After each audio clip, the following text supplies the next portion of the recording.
keep wanting to call this movie Violent Night, but that was the David Harbour movie that came out last year about a super violent Santa Claus. I guess this is just making me long for a better Christmas movie.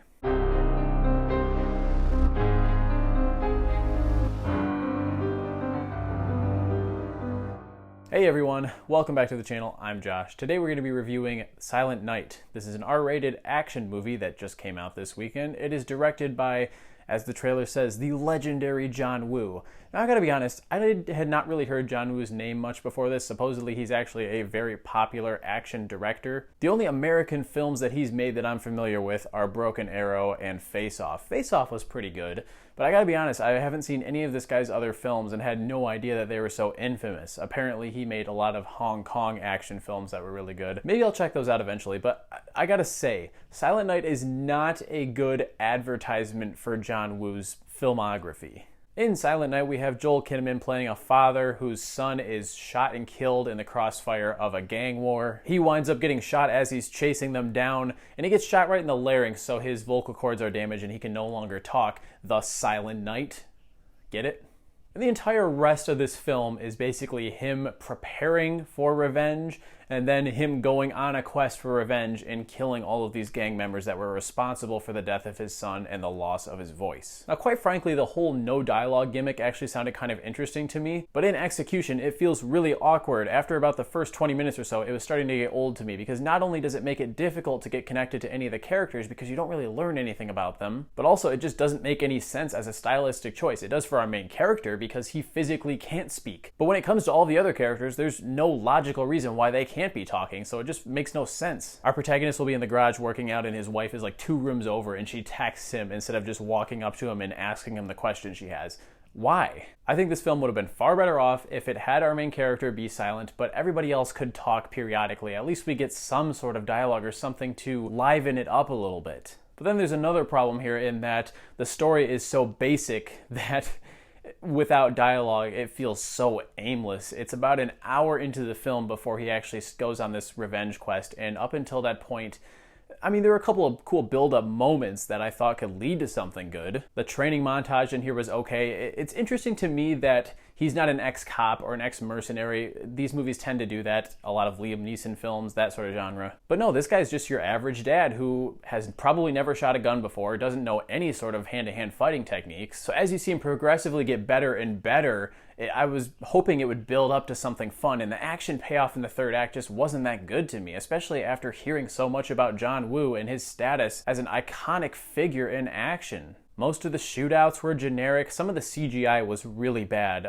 particularly some blood splatters and one car crash that was super obviously CG. And also, you know literally nothing about any of the baddies in this. They're just nameless gang members. But of course, there's one guy with a really recognizable face who was, I guess, the most responsible for what happened to Joel Kinnaman's character, so he's the big bad, he's the end game that we're going for. I'll give Joel Kinnaman credit. He does the best that he can to sell us on this character who really has very little depth because, again, he can't talk, and he's given very little depth beyond he's sad, he's depressed, he's angry, he's so angry, so much rage built up. That's the other thing. This movie takes itself way too seriously. Throughout it, we're given flashbacks of Joel Kinnaman with his son when he was little, kicking a soccer ball around, playing catch, all that really dumb cliche shit. And you can just tell this movie wants to feel so heavy and dramatic. And I don't understand why it's going for that tone when really it's an over-the-top, shoot-'em-up action film. It doesn't need that serious tone. I found myself laughing and rolling my eyes in places where I don't think it was intended to make you laugh and roll your eyes. At a certain point in the third act bloodbath, Kid Cudi plays a cop. I'm just going to call him the cop because I don't think we ever learned his name. But he shows up to this compound as well after being tipped off by Joel Kinnaman. And another reason why I think no dialogue really hurts this movie. The two encounter each other, guns raised, and they just kind of nod at each other and decide to go on the rest of this killing spree together. It makes zero sense. Also, he shows up with no backup. Nobody ever calls for an ambulance or anything during this entire film, and people survive things that they absolutely should not survive. It's just dumb. It's really dumb. And every time I was actually starting to enjoy myself, Joel Kinnaman would pull out this stupid music player, one of those wind-up things that his son used to play with.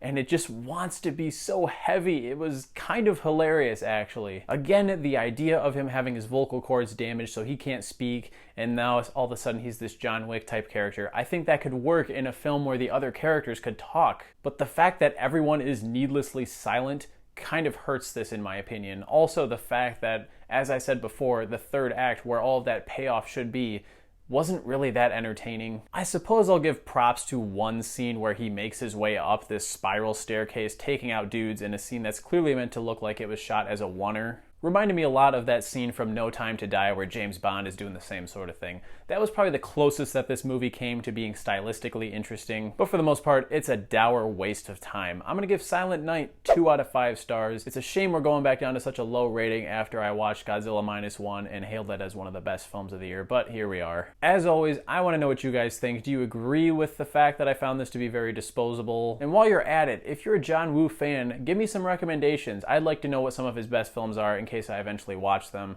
Guys, thanks so much for watching this video. Be sure to hit that like button and subscribe if you want to see more videos like this, and I'll catch you in the next one. See you later.